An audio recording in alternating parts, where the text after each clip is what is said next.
Hello beginners, today I'm going to talk about what to have in your makeup bag. Don't worry, it's not set in stone about everything that you need. These are just some suggestions for you guys and I hope that you enjoy it, so let's just jump right into it. So the very first thing that you want to do is to even out your skin, and you can do this with a few different things. You can try a tinted moisturizer or a BB cream if you just need a very light amount of coverage. If you need something a bit more full coverage, you can try a foundation, or if you just want to go very sheer and just even out a little bit of skin, then you can try just a moisturizing kind of concealer like this one.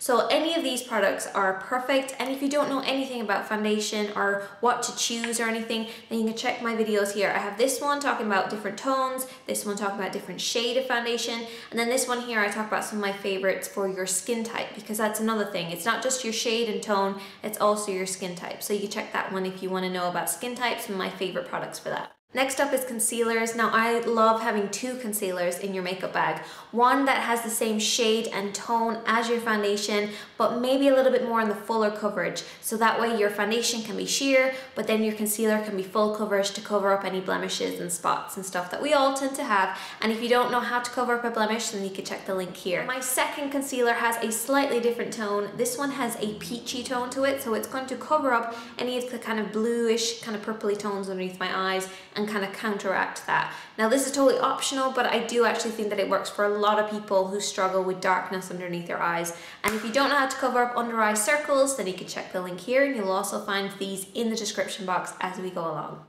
I'm going to hold on to this for now because the next thing I want to talk about are powders, and there's two different types of powders. There's loose powders, so this actually has a concealer at the top, loose powder at the bottom, and then you also have pressed powders, which are just in a pressed form. And it's totally up to yourself which one you like using. I find that the looser ones, they kind of absorb more oil, so if you have oilier skin type, then check out the ones that are loose, and then for everybody pretty much can get away with using a pressed one. The reason you want to have a powder in your makeup bag is because it sets your makeup. It's going to make it last longer, and it's also going to hide anything that you might have on your skin, maybe a little bit of oiliness, maybe large pores, and it'll just set everything and keep it in place. So that's why you do want to have a powder in your kit.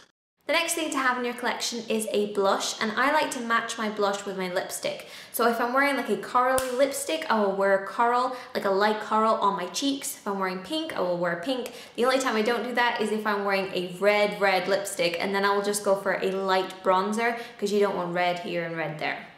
No. Next thing you want to have in your collection is a good mascara, and something that's going to complement your lashes. And that might sound really strange, but what you want to do is you want to go for a formula that's going to work best with your eyelashes. So if you have really long eyelashes, go for something a little bit more kind of filling, so like a volumizing mascara. If you've got kind of short lashes, go for lengthening. If you don't have any lashes, then go for both. And if your lashes don't curl and they don't stay curled, go for a waterproof. That's the one that I use all the time, and it does keep the curl a lot longer. Now for lip products, I like to kind of build up my collection. So start off with something neutral and nude, maybe like a lipstick or a lip gloss that's quite nude.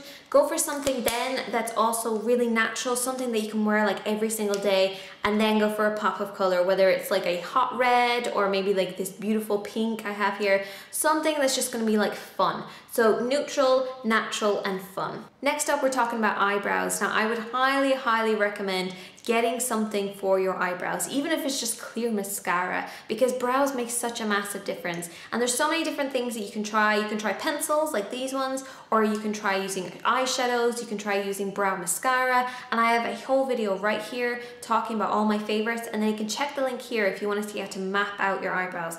They make a big difference. You have to do them. Seriously, you will love it when you finally get them to the perfect way, and they just bring your whole face out, they bring out your features.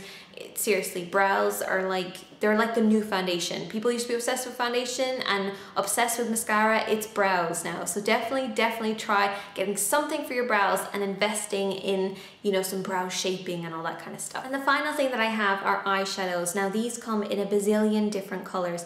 And what I would say to people is go to your drugstore and just pick up a few different eyeshadows like these little palettes, because when you are a beginner, you actually don't know what color you're going to really love. So there's no point in going to MAC and trying out a few MAC eyeshadows because you might not end up liking it. I always try and go for MAC eyeshadows that I know I'm definitely going to use time and time again, because when I started wearing makeup, I started off with a drugstore, I checked out their different colors, and then I just found dupes for them within MAC. But you know what? You don't even have to go to MAC anymore, because the eyeshadows available in the drugstore are phenomenal. They have really stepped up their game. They know where they were lacking and they've just brought it up to a next level. So you really don't even have to go for high-end eyeshadows anymore. It's just a myth. It's a total myth. So definitely try out the little palettes that you can get in the drugstore. I highly recommend them. That's everything that a beginner might need, and I'll put some more information in the description box, and please leave a comment talking about some of your favorite products and what you would recommend for beginners, and I'll see you guys next time. Bye bye.